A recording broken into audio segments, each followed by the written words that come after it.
Bonsoir à tous, il est 23 h sur RTI 1 et l'information reprend ses droits. Voici les titres de cette édition. Baptisé Engagement et Détermination ce samedi à Abidjan, la 44e promotion du cours d'application des officiers de la Gendarmerie nationale a prêté serment ce matin à l'école de gendarmerie d'Abidjan. La cérémonie a été présidée par le ministre d'État, ministre de la Défense, Ahmed Bakayoko.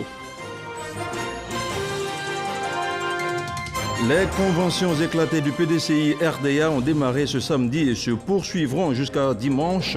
Elles devraient permettre de désigner le candidat du parti pour la présidentielle d'octobre prochain. Selon l'IS, Henri Konan Bédié, 86 ans, pourrait être le candidat désigné. Et puis à la fin de cette édition, nous irons en pays Sénoufo pour vous faire découvrir une danse du terroir, le Soro Migidjo, une danse de réjouissance dans la région du Poro. Merci de suivre RTI 1. La maréchaussée nationale renforce ses effectifs. Au terme de leur formation, 603 nouveaux gendarmes ont été jugés aptes à intégrer ce corps d'élite. Ces nouveaux soldats de la loi ont, avant leur départ, remis le glaive, symbole de la gendarmerie, à leurs cadets de la première promotion. Par ailleurs, les officiers de la 44e promotion du cours d'application des officiers de la gendarmerie quittent également les salles de cours pour être déployés sur le terrain. Le film de la cérémonie avec Abou Sanogo.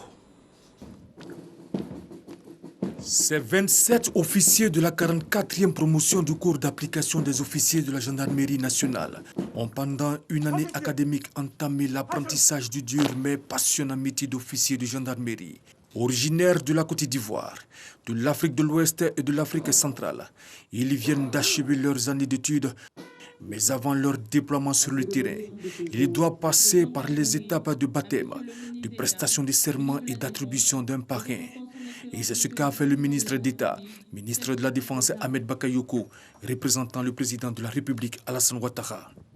Quel nom voudrez-vous donner à cette promotion? Et quel est le parrain? Votre promotion portera le nom Engagement, Détermination. Et votre parrain sera le Premier ministre, Amadou Gon Coulibaly.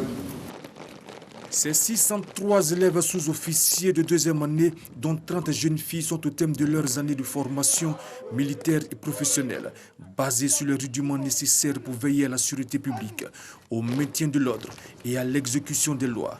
Avant leur départ de l'école, ces nouveaux gendarmes vont remettre le glaive, symbole de la gendarmerie nationale, à leurs cadets, qui en assureront la garde le temps de leur formation, suivie de la prestation de serment. Jurez de servir l'une et l'autre avec honneur et fidélité. La famille du Premier ministre Amadou Gon Coulibaly a exprimé sa gratitude au président de la République Alassane Ouattara et à la gendarmerie nationale pour l'honneur et l'hommage rendu au Premier ministre Amadou Gon Coulibaly. Des conseils ont été prodigués à ses filleuls. Amadou n'est plus aujourd'hui, mais j'ai l'impression que cette situation accroît l'engagement que nous avons pris avec lui. Soyez engagés, comme votre nom l'indique, aux ordres de votre hiérarchie, jusqu'au sommet de l'État. Gardez le sens du devoir et du travail bien fait. Le ministre d'État, ministre de la Défense Ahmed Bakayoko, a invité les nouveaux gendarmes à la rigueur et à s'inspirer du modèle de leur parrain. En le faisant, vous avez choisi d'adopter les valeurs qui ont caractérisé ce grand homme, à savoir l'intégrité, la probité, la loyauté, le don de soi et la rigueur. Ne l'oubliez jamais. Quand vous serez tenté par toutes les vilaines tentations humaines, rappelez-vous que vous êtes la promotion qui porte le nom du Premier ministre Amadou Gon Coulibaly. Plusieurs distinctions ont été faites à cette cérémonie, qui s'est achevée par des démonstrations de maniement d'armes, de parcours d'obstacles, de démontage et remontage de pistolets automatiques. Et on continue de parler des forces de défense et de sécurité. Korogo est la première ville de l'intérieur du pays à abriter une école de formation des policiers après celle d'Abidjan. Dans la cité du Poro, l'école de police Amadou Gon Coulibaly pourra accueillir jusqu'à 1800 recrues et leurs encadreurs. Elle a été inaugurée hier vendredi par le ministre de la Sécurité et de la Protection civile, le général Bagondo Diomandé. Mais en attendant de retrouver ces quartiers qui seront construits sur un site de 15 hectares à Kapélé, elle partage à titre provisoire le site du groupement d'intervention mobile. Le compte-rendu d'Ami Sissoko. La capitale du Poro, Korogo, dotée d'une nouvelle école de police. Située au quartier CNPS, c'est la deuxième qu'enregistre la Côte d'Ivoire, 53 ans après celle d'Abidjan à Cocody. La plaque inaugurale est dévoilée par le ministre de la Sécurité et de la Protection civile, le général Bagondo Diomandé. Baptisée École de police Amadou Gon Coulibaly, en hommage à l'ex-premier ministre qui avait porté le projet à bout de bras, elle accueille dès lundi 27 ans sa toute première promotion 2020-2022 au nombre de 1800 pensionnaires, dont 300 encadreurs. La création d'une telle infrastructure dans une ville a forcément un impact sur elle. Au plan sécuritaire, la sécurité étant le gage du développement durable et du fondement des libertés publiques, elle vient faire de notre ville une destination sûre et renforcer la confiance des investisseurs. Monsieur le ministre, votre vision pragmatique qui a permis d'ouvrir cette école qui tenait cher, c'est vrai, au cœur du Premier ministre, comme lui tenait à cœur tous les projets initiés par le président de la République.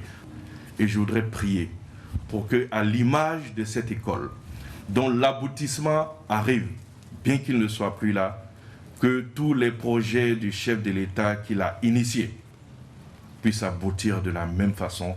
Ce serait le plus bel hommage qu'on pourrait lui rendre. L'école de police Amadou Gon Coulibaly regroupe en son sein un bloc administratif, un bloc médical, 75 tentes qui servent de dortoir, un espace pédagogique et un parcours du combattant, entre autres. Elle est placée sous le commandement du commissaire divisionnaire de police Touré Albert Kouakou, qui a à son actif 18 ans d'expérience dans la formation. Pour le ministre de la Sécurité et de la Protection civile, baptiser cette école du nom de l'ex-premier ministre Amadou Gon Coulibaly est non seulement un symbole, mais également une vision. Le baptême de cette école en son nom est tout un symbole, celui des valeurs qu'il a incarnées, mais surtout celui de la nouvelle police que je souhaite voir émerger. Une police de grande probité, une police loyale à la nation et au service de son pays, sans en attendre la moindre contrepartie. Pour faciliter la mobilité de ses agents, le ministère de la Sécurité et de la Protection civile offre 3 véhicules de type 4x4, un cargo à l'école de police et la somme de 5 millions de francs CFA. La famille Gon Coulibaly a aussi offert un appui financier de 5 millions de francs CFA. Et on reste toujours avec la grande muette. L'ancien tambour-major de la musique de la gendarmerie est mort le 20 juillet dernier. Le maréchal des logis Moussa Diarasouba était à la retraite depuis plus de 20 ans. Notre reporter Hamza Diaby l'avait rencontré il y a quelques années. Il se souvient de leur entrevue. Voici son reportage. Un jour ensoleillé d'août 2013, à 24 heures de la célébration du 53e anniversaire de l'indépendance de la Côte d'Ivoire, nous avons rencontré Amar Kori Anoumambo, le maréchal des logis à la retraite Moussa Diarasouba. Pendant 30 ans, de 1963 à 1993, l'ancien gendarme était le tambour-major de la musique de la gendarmerie nationale. Le tambour-major, c'est l'homme à la canne qui toujours précède l'orchestre lors d'un défilé. Ce vendredi-là, avec bonheur, il nous contait ses longues années de service. Ça, c'est un spectateur. Ça, c'est la musique complète. Et tambour major, c'est qui donne le départ. Tout défilé en Côte d'Ivoire, c'est moi qui ai tout géré. Toute personnalité qui sont venue en Côte d'Ivoire, c'est moi qui tire. À chaque célébration de la fête nationale, Moussa Diarasouba était à lui seul une attraction. Au premier rang de ses admirateurs, Félix Houphouët-Boigny lui-même. Houphouët-Boigny dit, quand tu lances en l'air, il faut dire bien Houphouët-Boigny, on ne dit pas on. Quand tu balances en l'air, tant que tu n'as pas attrapé, moi, je ne peux pas respirer. Il dit, président, il faut respirer. Pour moi, c'est calculé. Il dit, ah bon, c'est calculé. Effectivement, c'était calculé.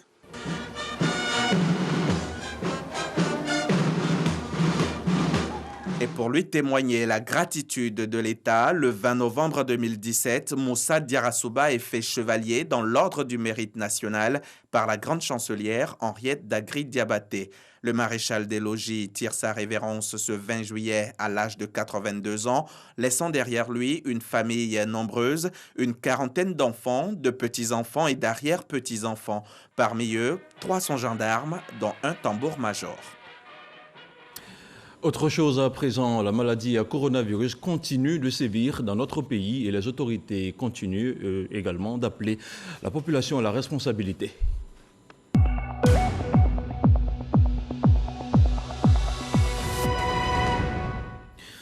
Le ministère de la Santé et de l'Hygiène publique a enregistré ce jour, samedi 25 juillet 2020, 241 nouveaux cas de Covid-19 sur 2004 échantillons prélevés, soit 12% de cas positifs, 381 guéris et 0 décès. À la date du 25 juillet, la Côte d'Ivoire compte donc 15 494 cas confirmés, dont 9 880 personnes guéries, 94 décès, 5 520 cas actifs. Le nombre total d'échantillons est de 93 659, fait à Abidjan le 25 juillet 2020, signé le docteur Eugène Akaawele, ministre de la Santé et de l'Hygiène publique. À l'instar des autres activités économiques, l'impact de la maladie à coronavirus sur les services des impôts est indéniable. Fort heureusement, la modernisation des dits services contribue à en atténuer cet impact. Et il est bon de savoir que depuis 2017, les dépôts des états financiers se font en ligne via la plateforme e-impôt, un outil que les services des impôts vulgarisent désormais avec l'avènement de la Covid-19. Les explications de Jean-Luc Bangbo.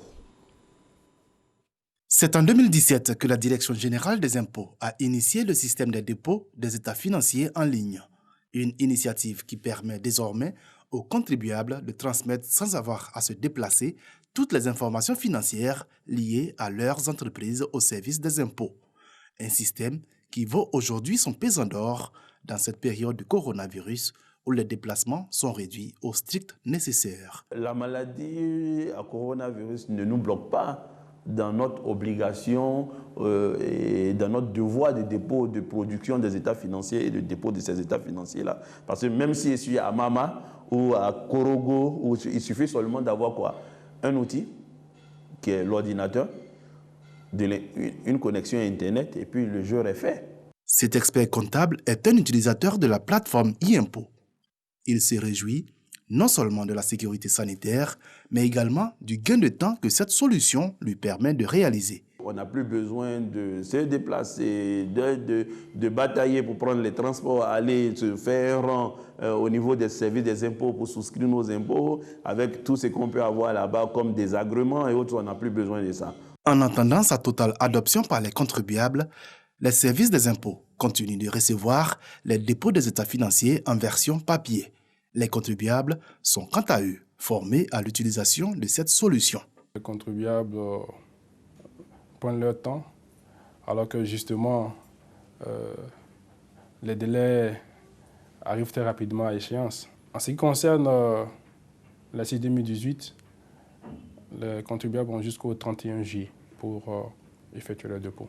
S'agissant de la CIS 2019, les contribuables ont jusqu'au 30 septembre pour me satisfaire à cette obligation.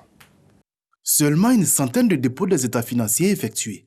509 dépôts en ligne pour l'exercice 2018 contre des prévisions de 64 800. Une situation qui aurait pu être plus désastreuse avec la pandémie du coronavirus si cet outil n'existait pas. Sans que Télélias n'ait été conçu pour, on va dire, pour faire face au corona, mais Télélias vient à point nommé pour ce genre, n'est-ce pas, ce genre de risque. Voilà. Et donc, il s'agit de permettre aux contribuables de ne plus prendre de risques, n'est-ce pas, et de réduire les charges et même de préserver la santé. Les états financiers des contribuables transmis aux impôts permettent à cette administration d'élaborer tous les agrégats économiques du pays. Une mission qui s'ajoute à celle principale de la collecte des ressources financières pour les mettre au service du développement économique de la Côte d'Ivoire. Et on continue à parler d'économie. Le GUS ou encore le guichet unique du commerce extérieur de Côte d'Ivoire permet à tout individu désirant faire du commerce vers ou depuis la Côte d'Ivoire de bénéficier d'un accompagnement en ligne afin de mener à bien ses opérations. Et pour inciter le GUS à maintenir le cap et à être le plus performant possible, le ministre du Commerce et de l'Industrie a eu un entretien avec sa direction. Une rencontre au cours de laquelle Souleymane Diarra-Souba a annoncé que le volume du commerce extérieur du pays est estimé à 12 000 milliards de francs CFA. Les détails de la rencontre avec Walter Amadou Ouattara. Ce serveur d'une capacité estimée à plusieurs dizaines de téra assure la fluidité des échanges d'informations du GUS.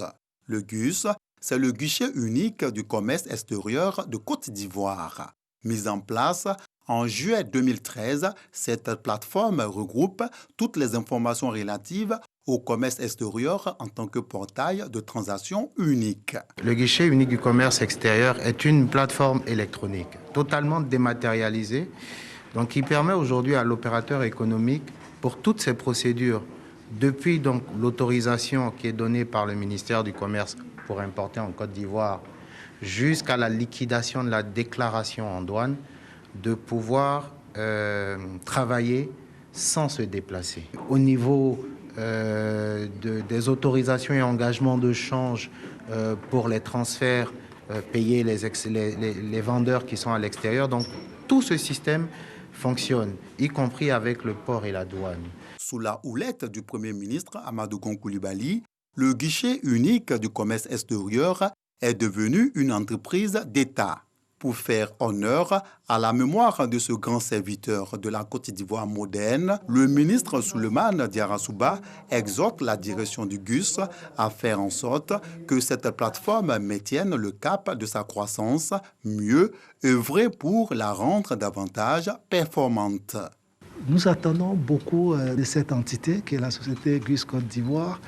Déjà, il y a le défi en fait du transfert des compétences et la direction générale nous a rassurés à l'effet que ce chronogramme soit respecté pour que, à fin 2022, GUS Côte d'Ivoire soit totalement autonome. Donc il y a un certain nombre de modules sur lesquels les équipes travaillent pour qu'au bout des 5 prochaines années, tout cela soit une réalité en Côte d'Ivoire et que nos opérateurs économiques, en tout cas, puissent gagner en efficacité et que notre économie, en tout cas, continue d'être performante. Au cours de cette visite au GUS assise à Makori, le ministre du Commerce et de l'Industrie a affirmé que la Côte d'Ivoire a un volume de commerce extérieur estimé à 12 000 milliards de francs et des importations dans l'ordre de 5 700 milliards de francs CFA. Et on s'intéresse maintenant au chapitre politique de ce journal. Les cadres et élus du Woroba, réunis ce samedi à la rue Le Pic, appellent à la candidature du président Ouattara à l'élection présidentielle du 31 octobre 2020. Ils l'ont exprimé à travers une déclaration. Herman Guibé. Les cadres et élus du district du Woroba demandent au président Alassane Ouattara d'être candidat à l'élection présidentielle du 31 octobre 2020. Ayant intégré tous les enjeux et au regard des défis actuels, le Woroba, par la voix de ses porte-paroles que nous représentons, considère que le RHDP, notre parti, doit continuer à maintenir le climat de paix, de sécurité et de cohésion sociale qui régule désormais le quotidien des Ivoiriens, à promouvoir le développement de la Côte d'Ivoire. C'est pourquoi, dans le contexte sociopolitique national actuel, marqué par la disparition de notre ami et frère, le Premier ministre Amadou Gon Coulibaly, désigné comme candidat du RHDP lors du Conseil politique du 12 mars 2020, nous, population du Woroba, remercions le président Alassane Ouattara pour l'hommage national qui a été rendu à notre regretté disparu. Demandons avec insistance au président Alassane Ouattara d'accepter de se porter candidat à l'élection présidentielle d'octobre 2020. Avant cet appel, les cadres de plusieurs autres régions ont formulé la même demande. Et après le Haut-Roba, le district des Montagnes, lui aussi sollicite la candidature du président du RHDP pour le scrutin d'octobre prochain. Les ressortissants de la région sont venus porter de vive voix cette volonté à Abidjan. C'était lors d'une rencontre au cours de laquelle ils ont fait leur déclaration. Didier Nguessan. Ils viennent du Guémon, du Tonkpi et du Cavali. Ces élus, cadres et chefs traditionnels du district des Montagnes se retrouvent à Abidjan pour un objectif commun, celui de voir le président Alassane Ouattara être le candidat du RHDP à l'élection présidentielle. Nous, population du district des Montagnes, demandons à son Excellence, Monsieur le Président Alassane Ouattara, d'accepter de faire à nouveau le sacrifice d'être candidat à l'élection présidentielle du 31 octobre 2020. Gage de stabilité, de paix et de développement sera le moteur de l'assurance de tous les fils et filles du district des Montagnes et de tous les habitants de notre beau pays, la Côte d'Ivoire. Ils assurent au président de la République leur entière disponibilité et leur engagement ferme à ses côtés et appellent au soutien total de sa candidature. Je vous le disais en titre de cette édition, en vue de la désignation de son candidat à la présidentielle d'octobre prochain, le PDCI RDA organise le 25 et 26 juillet des conventions éclatées. Ce sont les délégations départementales, communales et générales qui tiendront lieu de bureau de vote dirigé par un président, un membre du bureau politique et deux secrétaires, lesquels sont choisis par le bureau de la délégation départementale, communale et générale. Henri Konambédié, le président du parti, est le seul candidat. Il devrait être quasiment plébiscité à l'issue de ces conventions éclatées et porter la couleur du PDCI RDA pour la présidentielle d'octobre prochain. Les enseignants du RHDP rendent hommage au défunt Premier ministre Amadou Gon Coulibaly. À cette rencontre de reconnaissance populaire et de gratitude à l'illustre disparu, la communauté éducative a souhaité que le président Alassane Ouattara soit le candidat du RHDP à la présidentielle d'octobre prochain. Kwadio Kwame. Devant les nombreux enseignants du RHDP, les structures spécialisées du parti, le coordonnateur régional des enseignants du RHDP a émis ses sincères regrets et la gratitude au Premier ministre Amadou Gon Coulibaly avant de réaffirmer leur engagement à suivre avec détermination le schéma tracé par l'illustre disparu. Un homme caractérisé par sa loyauté, son humilité, son abnégation au travail, un modèle. Le président de l'Union des enseignants RHDP a aussi relevé l'ampleur de la peine avant de mettre un point d'honneur sur les acquis de sa gouvernance, dont l'amélioration des conditions de vie du corps enseignant. Une page s'est tournée. Cependant, l'histoire appelle les militants RHDP à travailler afin de préserver l'œuvre du Premier ministre. Les coordonnateurs associés de Bouaké ont aussi salué les qualités humaines et professionnelles du Premier ministre Amadou Gon Coulibaly. Dans la motion de soutien adressée au président de la République, les enseignants sollicitent la candidature du président Alassane Ouattara à la présidentielle prochaine. Nous, enseignants du RHDP, demandons à l'unanimité au président Alassane Ouattara d'être le candidat du RHDP pour les élections présidentielles du 31 octobre 2020. La ministre Kandia Kamara a dit les raisons pour lesquelles la communauté éducative est attachée à Amadou Gon Coulibaly. Son dernier fait d'éclat fut un appui personnel au projet de logement lancé par la NUPEMNESI, pour lequel il a mobilisé tous les services concernés de l'État pour la réalisation effective dans les meilleurs délais de cette entreprise historique, à savoir acquisition de logements par les enseignants, sans apport initial, payant par précompte à la source sur une durée de 15 à 25 ans. La Côte d'Ivoire est à un tournant décisif, indique la ministre. Il faut s'approprier la nouvelle mission et poursuivre l'œuvre de construction nationale. Parlons à présent de cet autre homme d'État qui nous a quittés. Une messe d'action de grâce a été célébrée ce samedi 25 juillet à la paroisse Saint-Jacques des Deux-Plateaux pour le repos de l'âme du Premier ministre Seydou Elimane Diarra, décédé le dimanche 19 juillet dernier. Une messe qui aura permis de réaffirmer les liens qui unissaient l'illustre disparu à ses proches, mais surtout de revenir sur les qualités de l'homme, sa simplicité, son humilité et son ouverture d'esprit. Bien que musulman, il avait épousé une chrétienne catholique. Seydou Elimane Diarra, faut-il le rappeler, a été inhumé hier vendredi 24 juillet dans la stricte intimité familiale. Un mot de culture à présent, le Soro Migidjo, une danse de réjouissance dans la région du Poro, a rendu un hommage au Premier ministre Amadou Gon Coulibaly le jour de son inhumation à la cour familiale. À la mort de son père en 1990, Amadou Gon Coulibaly fut l'un des promoteurs du Soro Migidjo, en lui apportant notamment une touche de modernité, permettant ainsi à cette danse d'être connue à travers le pays et au-delà. Revisitons ensemble maintenant la symbolique de cette danse avec notre correspondance permanente à Korogo, Ami Sissoko.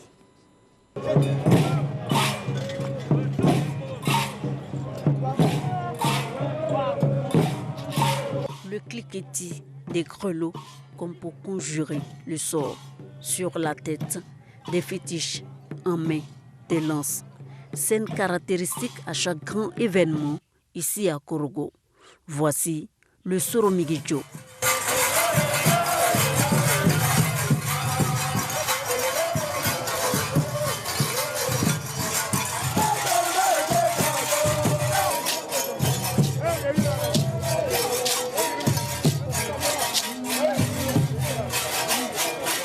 Un hommage dans la pure tradition Sénoufo du groupe Soro Migidjo à son président d'honneur, Amadou Gon Coulibaly. Le Premier ministre était à la suite de son père, Gon Coulibaly, le promoteur de cette danse de réjouissance, le Soro Migidjo, qui signifie avoir le courage de dire ce qu'on pense.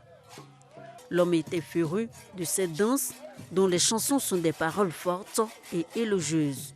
Une des chansons qu'il aimait plus, c'était la chanson du guerrier. Ça veut dire que sortez tous, venez regarder le merveilleux monsieur qui arrive, un monsieur Embre. Il est là pour faire son combat. Quand on joue, il est content, il nous demande de mettre le Selana. Le Selana, ça veut dire que mon père qui m'a mis au monde a une autre création, c'est le même qui va me recréer dans le monde.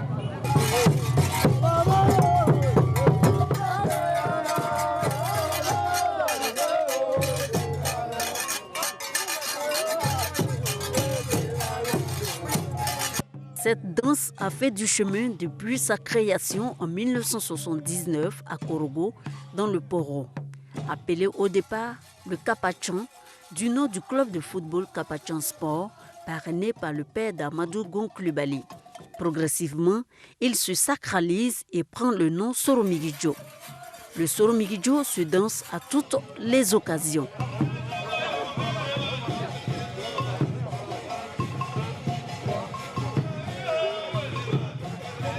C'est devenu maintenant pour les funérailles, les mariages, les manifestations politiques et tout, un peu de partout.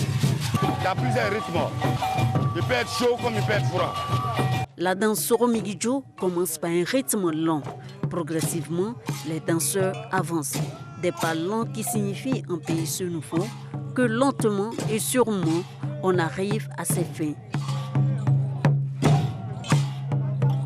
Arrivé à ses fins, on peut enfin manifester sa joie, d'où un changement de rythme. Cette cadence est plus rapide.